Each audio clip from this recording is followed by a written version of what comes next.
Hello friends, मी अल्पिता आणि स्वागत असं तुमचं माझ्या नवीन व्हिडिओमध्ये. तर आज आमच्याकडे असत मासे. म्हटलं चुलीवरच सगळं जेवण बनवूया आणि चुलीवरच्या जेवणात चव पण खूप भारी असता. आणि ह्या बाबतीत आम्ही गावातली लोक खूपच नशीबवान असो, कारण शहरामध्ये अशी चुली पेटवूक मिळत नाही. आता माझा माशाचा सार बनवून झाला. आता चुलीवर पटकन वाळणीचा भात पण करून घेते. आणि ना कुकरातल्या भातापेक्षा वाळणीचा भात चवीक खूप चांगलं लागतं. माका तर खूप आवडता. तुमका पण आवडता काय? हो बघा, आता आपलं भात शिजलो असा. आता भात वाळून घेते.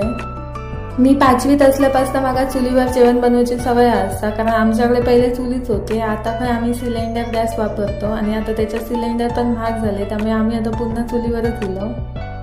आता आपलं भात बनवून झालं असं आणि सगळ्यात शेवटी म्हणजे मासे भाजूचा, कारण मासे जेवणावर कुरकुरीतच चांगले लागतात. तर आता मी मासे भाजून घेते. आम्ही मासे कसे भाजतो माहिती? पहिले आधी मासे स्वच्छ धुवून घेतो, त्याच्यानंतर मीठ लावतो, थोडंसं आगळ लावतो आणि ते तसेच ठेवतो थोडं वेळ. आणि एका बाजू तांदळाचं पीठ घेतो, त्याच्यात मसालो मीठ सगळा मिक्स करतो आणि मग त्या माशांका लावून मग असे तव्यावर टाकायचे आणि त्याच्यात तेल सोडायचं वरून. आणि तांदळाच्या पिठात रवा पण मिक्स करायचं थोडंसं, त्यामुळे अजून चांगले लागतं. आता माझं चुलीवर मस्तपैकी सगळं जेवण बनवून झालेलं असतं, त्यामुळे तुम्ही पण पटापट जेव किंवा सगळ्यांनी. चला तर मग बाय बाय. व्हिडिओ अशाच एका नवीन व्हिडिओमध्ये.